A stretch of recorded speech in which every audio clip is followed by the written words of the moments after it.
வணக்கம் நேயர்களே. சாமியார் ஒருவரின் ஆன்மீக பேச்சை கேட்பதற்காக சென்ற 121 பேர் உயிரிழந்திருக்கின்றார்கள். என்ன நடந்தது விரிவாக பார்ப்போம். போலே பாபா என்கின்ற சாமியார் உத்தரப்பிரதேசத்தில் புல்ரா என்ற கிராமத்திலே ஆன்மீக சொற்பொழிவை நடத்தி கொண்டிருந்தார். அந்த சொற்பொழிவை கேட்க வந்தவர்கள் கேட்டு முடித்து திரும்பிக் கொண்டிருந்த பொழுது அதிகமான கூட்ட நெரிசலில் சிக்கி மூச்சு திணறல் ஏற்பட்டு உயிர் பிரிந்திருக்கிறது. கிட்டத்தட்ட 121 பேர் உயிரிழந்திருப்பதாக அங்கு பொருத்தப்பட்டிருந்த சிசிடிவி காட்சிகளூடாக அறிய முடிகிறது, உறுதிப்படுத்தப்பட்டிருக்கிறது. அவர்கள் அனைவரும் வைத்தியசாலையில் இப்பொழுது பிரேத பரிசோதனைக்காக அனுமதிக்கப்பட்டிருக்கின்றார்கள். அது தவிர உயிரிழந்தவர்களின் குடும்பத்திற்கு உத்தரப்பிரதேச முதல்வர் 2 லட்சம் ரூபாய் வரையில் பணம் கொடுப்பதாகவும் காயமடைந்தவர்களுக்கு 50,000 ரூபாய் கொடுக்கப் போவதாகவும் உறுதியளித்திருக்கின்றார். அது மட்டுமில்லாமல் இந்த பாபா என்பவர் யார், போலே பாபா என்பவர் யார், இதை பார்த்தால் கிட்டத்தட்ட 18 வருடங்களுக்கு முன்பு உத்தரப்பிரதேசத்தில் ஒரு போலீஸ் கான்ஸ்டபிளாக இவர் இருந்தாராம். அது மட்டுமில்லாமல் போலீஸ் திணைக்களத்தில் இவர் உளவுத்துறையை சார்ந்தவராகவும் செயற்பட்டு வந்திருக்கின்றார். இவ்வாறு போலீஸ் சேவையில் இணைந்திருந்து பல சேவைகளை மக்களுக்கு ஆற்றியவர் தான் இந்த போலே பாபா. இவர் எதற்காக சாமியாராக மாறினார், இதுபோல இவர் என்னென்ன விடயங்களில் ஈடுபட்டார் என்ற விடயங்கள் இப்பொழுது வரையில் நல்ல விடயங்களாகத்தான் இருக்கிறது. கிட்டத்தட்ட உலக ரீதியில் இவருக்கு 10 லட்சம் பேர் இவருடைய பக்தர்களாக இருக்கின்றார்கள். ஏனென்று சொன்னால் இவருடைய ஆன்மீக பேச்சு அவ்வளவத்திற்கு சிறப்பாக இருக்கும்.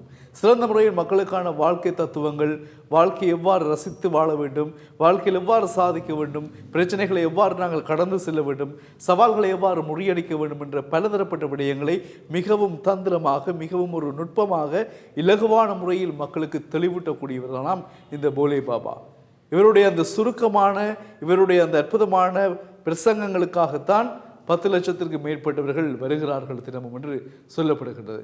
அவ்வாறு வந்தவர்களில் தான் 121 பேர் இவ்வாறு உயிரிழந்திருக்கக்கூடிய சோகம் ஏற்பட்டிருக்கிறது.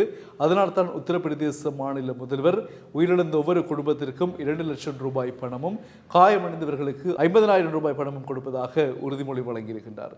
இது தவிர இந்த போலே பாபா வெளிநாடுகளுக்கும் சென்று தன்னுடைய ஆன்மீக பிரசங்கங்களை நடத்தி வருவதாக சொல்லப்படுகின்றது.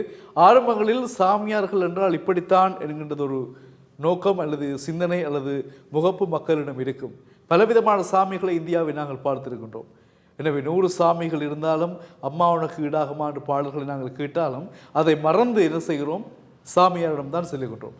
சாமியாரிடம் செல்லுகின்ற பொழுது சாமியார்கள் ஒரு கட்டத்திலே தாங்கள் சாமியார் என்பதை மறந்து விடுகின்ற பல சம்பவங்களையும் நாங்கள் பார்த்திருக்கின்றோம். எனவே போலே பாபா எவ்வாறு இருக்க போகிறார், இவருடைய பிரசங்கங்களை கேட்க மட்டும் 10 லட்சம் பக்தர்கள் வந்திருக்கிறார்கள்.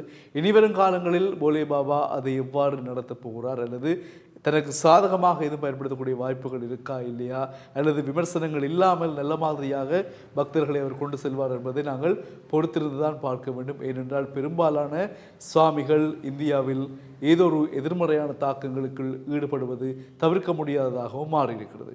பார்ப்போம், உத்தரப்பிரதேச போலே பாபா விமர்சனங்களுக்குள் சிக்கிக்கொள்வாரா அல்லது சாமியாராகவே மக்கள் மனதில் வாழ்வாரா? சந்திக்கலாம் உறவுகளே, வணக்கம்.